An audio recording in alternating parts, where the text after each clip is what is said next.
This is 5 News at 6. Thanks for joining us. I'm Darren Bobb. And I'm Erica Thomas. Tonight, we're hearing from Bentonville voters about questions over a flyer they received in the mail endorsing some school board candidates. They came from a super PAC. 5 News reporter Catherine Gilker is in the newsroom now after talking to that group and to some concerned voters tonight. Catherine?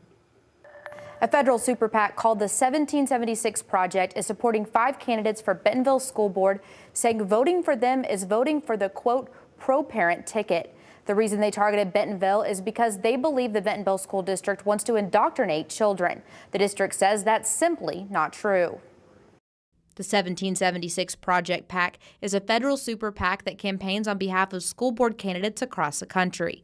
The group says it promotes patriotic education and getting rid of critical race theory components in the 1619 Project in school curriculum and programs. We saw an opportunity to help some really good candidates in a school district that doesn't really have the right idea in mind for students in their education. Aiden Bazzetti, head of coalitions and candidate recruitment, says the 1776 Project wants schools to focus on the best way to provide an education. That it's not using a critical race theory lens in education, which is really focused on the racial component of daily life.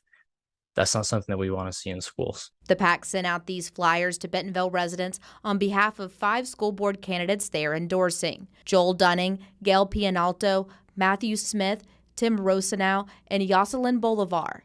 5 News reached out to all the candidates and heard back from 2 who declined interviews but sent us statements. Jocelyn Bolivar says, because of what I experienced in Venezuela before moving to this great country and becoming an American citizen, I know that the ideologies behind critical race theory and the 1619 Project are bad for the USA.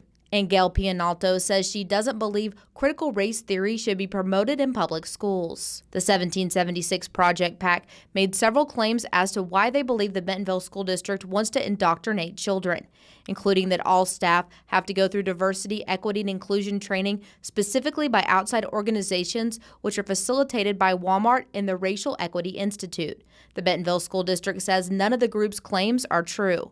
Former Bentonville school teacher Christine Stewart is concerned about the statements made on the flyer, including that it's being touted as a pro-parent ticket. What's wonderful about Bentonville and what I felt so privileged to be a part of when I was a teacher at the high school was the fact that there's such a cooperative partnership between students, parents, and teachers. Bentonville parent Melissa Carter received one of the flyers and says the decisions being made about Bentonville schools should be made by Bentonville residents and not influenced at a national level. What do they need to do in exchange for the support that they're receiving from this PAC?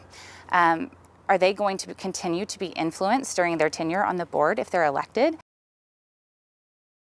This statement from the Bentonville School District, it says, quote, "We continue to fight baseless accusations against our teachers and staff. The current political rhetoric is rooted in fear, deceit, and lies. The teachers in Bentonville schools are second to none, and we will not allow them to be attacked by outsiders that know nothing of our day-to-day work," end quote. We'll post the full statements we received from the candidates on our website, 5newsonline.com. Catherine Gilker, 5 News.